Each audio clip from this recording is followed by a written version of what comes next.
नमस्कार, public news देख रहे हैं आप। बांग्लादेश की राजनीति में एक बड़ा उलटफेर हो चुका है। चुनाव संपन्न हो चुके हैं, वोटों की गिनती लगभग पूरी हो चुकी है और अब तस्वीर साफ है।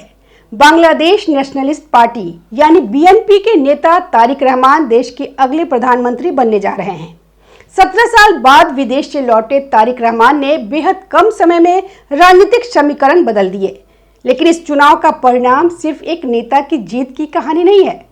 यह बांग्लादेश की आंतरिक राजनीति, इस्लामी राजनीति की भूमिका, मोहम्मद यूनिस के भविष्य, शेख हसीना की स्थिति और भारत बांग्लादेश संबंधों के लिए भी बेहद अहम मोड़ है। आइए इस पूरे घटनाक्रम को विस्तार से समझते हैं। सबसे पहले बांग्लादेश की चुनावी व्यवस्था को समझ ले। वहां कुल 350 संसदीय सीटें हैं। इनमें से 300 सीटों पर सीधे चुनाव होता है, जबकि 50 सीटें महिलाओं के लिए आरक्षित है। इन 50 सीटों पर अलग से चुनाव नहीं होता, बल्कि जो पार्टी जितनी सीटें जीतती है उसी अनुपात में उसे ये आरक्षित सीटें मिलती है। यानी असली मुकाबला 300 सीटों पे होता है और बहुमत के लिए 151 सीटों की जरूरत होती है। इस बार बीएनपी को 165 से अधिक सीटें मिल चुकी है, यानी कि स्पष्ट बहुमत। दूसरी ओर जमाते इस्लामी, जो 11 पार्टियों के गठबंधन के साथ मैदान में उतरी थी, उसे लगभग 45 सीटों पर ही संतोष करना पड़ा। सबसे ज्यादा झटका उन तथाकथित छात्र आंदोलन से निकले नेताओं को लगा, जिन्होंने अलग पार्टी बनाकर या जमात के साथ मिलकर चुनाव लड़ा था। उन्हें जनता ने लगभग नकार दिया। अब सवाल उठता है कि यह वही छात्र आंदोलन था जिसने शेख हसीना के खिलाफ माहौल बनाया। हिंसा हुई, हालात इतने बिगड़े कि शेख हसीना को देश छोड़कर भारत आना पड़ा। लेकिन जब चुनाव आया तो वही जनता इन तथाकथित आंदोलनकारियों को वोट देने आगे क्यों नहीं आई? मतदान प्रतिशत भी लगभग 48% ही रहा, यानी जनता में व्यापक उत्साह भी दिखाई नहीं दिया। यह परिणाम कई मायनों में दिलचस्प है। जमाते इस्लामी, जिसे पाकिस्तान समर्थक और कट्टरपंथी विचारधारा की पार्टी माना जाता है, शेख हसीना के शासन में प्रतिबंधित थी।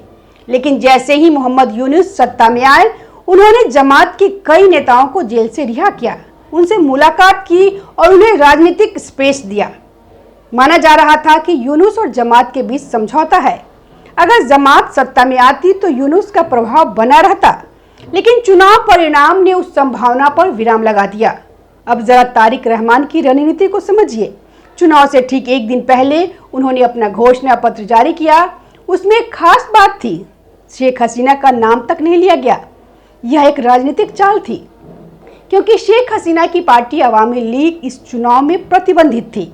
अगर बीएनपी खुलकर उनके खिलाफ अभियान चलाती तो अवामी लीग के समर्थक और ज्यादा भावनात्मक हो सकते थे।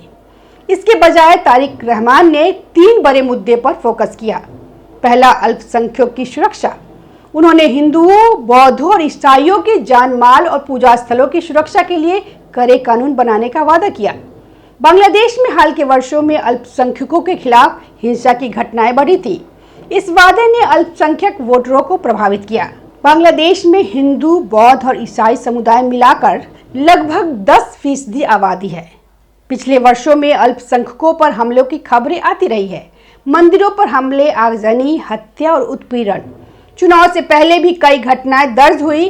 कई विश्लेषकों का कहना है कि राजनीतिक ध्रुवीकरण के दौरान अल्पसंख्यकों को अक्सर एक खास पार्टी का समर्थक मानकर निशाना बनाया जाता है।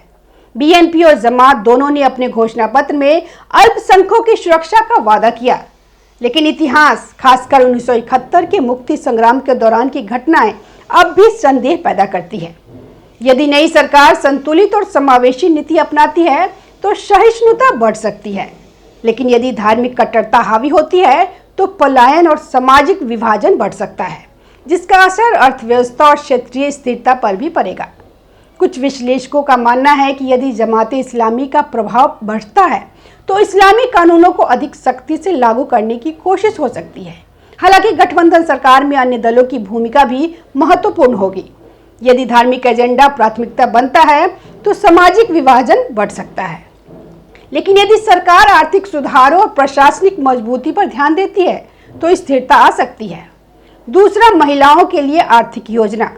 फैमिली कार्ड के तहत हर महीने 2500 टका देने और महिलाओं को पोस्ट ग्रेजुएशन तक मुफ्त शिक्षा देने का वादा किया गया। तीसरा, आर्थिक सुधार और विकास की बातें, जैसे छोटे उद्योगों को टैक्स में छूट, विदेशी संबंधों में सुधार, ढाका में हाई स्पीड बुलेट ट्रेन जैसी परियोजनाएं। इन वादों ने चुनाव का नैरेटिव बदल दिया। ध्यान हट गया शेख हसीना बनाम यूनुस की लड़ाई से और फोकस चला गया भविष्य और स्थिरता पर। अब बात करते हैं शेख हसीना की। उन्होंने चुनाव को फर्जी और असंवैधानिक बताया। उनका आरोप है कि मोहम्मद यूनुस ने गैर कानूनी तरीके से सत्ता पे कब्जा किया और लोकतांत्रिक मूल्यों को ध्वस्त किया। यह भी सच है कि अवामी लीग इस चुनाव में हिस्सा नहीं ले सकी, इसलिए चुनाव की वैधता पे सवाल उठ रहा है। मोहम्मद यूनुस, जिन्हें शांति के लिए नोबेल पुरस्कार मिल चुका है, उनका 18 महीनों का कार्यकाल विवादों से भरा रहा। उनके शासन में बांग्लादेश में राजनीतिक अस्थिरता और हिंसा बढ़ी। आलोचकों का आरोप है कि उन्होंने जमाते इस्लामी को खुली छूट दी और कट्टरपंथी ताकतों को बढ़ावा मिला। हिंदू समुदाय पर हमलों की घटनाएं भी सामने आई, जिन पर सरकार की प्रतिक्रिया कमजोर मानी गई। अब जब बीएनपी को बहुमत मिल गया है, तो माना जा रहा है कि यूनुस का अध्याय खत्म होने वाला है। उनके पेरिस स्थित आवास में लौटने की चर्चा है, लेकिन राजनीति में सत्ता का मोह बड़ा होता है। क्या यूनुस राष्ट्रपति बनने की कोशिश करेंगे? क्या वे सत्ता में किसी और रूप में बने रहना चाहेंगे? यह आने वाला समय बताएगा। बांग्लादेश की राजनीति पर बाहरी शक्तियों का प्रभाव लंबे समय से चर्चा का विषय रहा है। चीन ने बुनियादी ढांचे और निवेश के जरिए अपनी उपस्थिति मजबूत की है। पाकिस्तान के साथ रक्षा सहयोग और उड़ानों की बहाली भी खबरों में सामने आई है। अमेरिका क्षेत्र में चीन के बढ़ते प्रभाव को लेकर सतर्क है और स्थिरता चाहता है। भारत, जो पारंपरिक रूप से बांग्लादेश का महत्वपूर्ण साझेदार रहा है, शेख हसीना के भारत में रहने के कारण नई परिस्थितियों को ध्यान से देख रहा है। भारत बांग्लादेश संबंध विशेष रूप से संवेदनशील है। यदि नई सरकार पाकिस्तान या चीन की ओर अधिक झुकाव दिखाती है, तो क्षेत्रीय संतुलन बदल सकता है। वहीं अगर संतुलित विदेश नीति अपनाई जाती है, तो व्यापार और सुरक्षा सहयोग जारी रह सकता है। भारत के लिए जमाते इस्लामी की सत्ता में न आना एक राहत की बात मानी जा रही है। जमात को कट्टरपंथी और पाकिस्तान समर्थक पार्टी माना जाता है। अगर वह सत्ता में आती तो भारत बांग्लादेश संबंधों में तनाव बढ़ सकता था। तारिक रहमान को भारत कम बुरा विकल्प मान सकता है। हालांकि उनका अतीत विवादित रहा है और वे 17 साल तक विदेश में रहे हैं, लेकिन हाल में उन्होंने भारत के प्रति संतुलित बयान दिए हैं। बांग्लादेश लौटने के बाद उनकी मुलाकात भारत के विदेश मंत्री डॉक्टर एस जयशंकर से भी हुई। उन्होंने बराबरी और गैर हस्तक्षेप की बात कही है, जो हर देश कहता है, लेकिन असली परीक्षा अब शुरू होगी।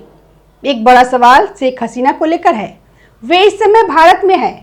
अगर बांग्लादेश की नई सरकार उन्हें वापस मांगती है, तो भारत क्या करेगा? विश्लेषकों का मानना है कि भारत फिलहाल वेट एंड वॉच की नीति अपनाएगा। अगर शेख हसीना को बांग्लादेश भेजा गया और उन्हें जेल हुई, तो वहां फिर से अस्थिरता फैल सकती है। बांग्लादेश की सेना, प्रशासन और राजनीतिक ढांचे में अभी भी कई गुट सक्रिय है। अगर हालात बिगड़े तो उसका असर भारत की पूर्वोत्तर सीमा पर भी पड़ेगा। तारिक रहमान के सामने सबसे बड़ी चुनौती होगी जमाते इस्लामी के सांसदों का दबाव। भले ही जमात सत्ता में नहीं आई, लेकिन उसके 40 से 50 सांसद संसद में होंगे। वे किस हद तक सरकार पर दबाव डालेंगे? क्या वे इस्लामी एजेंडा आगे बढ़ाने की कोशिश करेंगे? और क्या तारिक रहमान उस दबाव का सामना कर पाएंगे? इसके अलावा संवैधानिक बदलाव की भी चर्चा है। 2 सदनीय संसद, न्यायपालिका में सुधार, जनमत संग्रह आदि। लेकिन फिलहाल प्राथमिकता होगी सत्ता हस्तांतरण को शांतिपूर्ण तरीके से पूरा करना। कुल मिलाकर इस चुनाव से 3 बड़े संदेश निकले। पहला, मोहम्मद यूनुस का राजनीतिक अध्याय लगभग समाप्त होता दिख रहा है। दूसरा, छात्र आंदोलन से निकले नेता जनता का भरोसा नहीं जीत पाए। तीसरा, जमाते इस्लामी सत्ता से दूर रही। भारत के लिए यह आंशिक राहत की स्थिति है, लेकिन बांग्लादेश की राजनीति बेहद जटिल है। सत्ता परिवर्तन के बाद असली खेल शुरू होता है। प्रशासन पर पकड़, सेना से संबंध, विदेश नीति का संतुलन और आंतरिक स्थिरता। अब सबकी नजर इस बात पर होगी कि तारिक रहमान अपने वादों को किस हद तक पूरा करते हैं। क्या वे अल्पसंख्यकों की सुरक्षा सुनिश्चित करेंगे? क्या वे कट्टरपंथी दबाव से दूर रहेंगे? और क्या वे भारत के साथ संतुलित संबंध बनाए रखेंगे? बांग्लादेश का यह चुनाव सिर्फ सत्ता परिवर्तन नहीं है। बांग्लादेश का यह चुनाव सिर्फ सत्ता परिवर्तन नहीं है। यह दक्षिण एशिया की राजनीति में एक नया अध्याय है। आने वाले महीनों में इसका असर साफ दिखाई देगा। धन्यवाद। वीडियो को लाइक कीजिए, शेयर कीजिए और चैनल को सब्सक्राइब जरूर कीजिए। ताज़ा खबरों से जुड़े रहने के लिए हमारे चैनल को सब्सक्राइब करें और बेल आइकन को दबाना ना भूलें ताकि हर खबर की नोटिफिकेशन आपको मिलती रहे।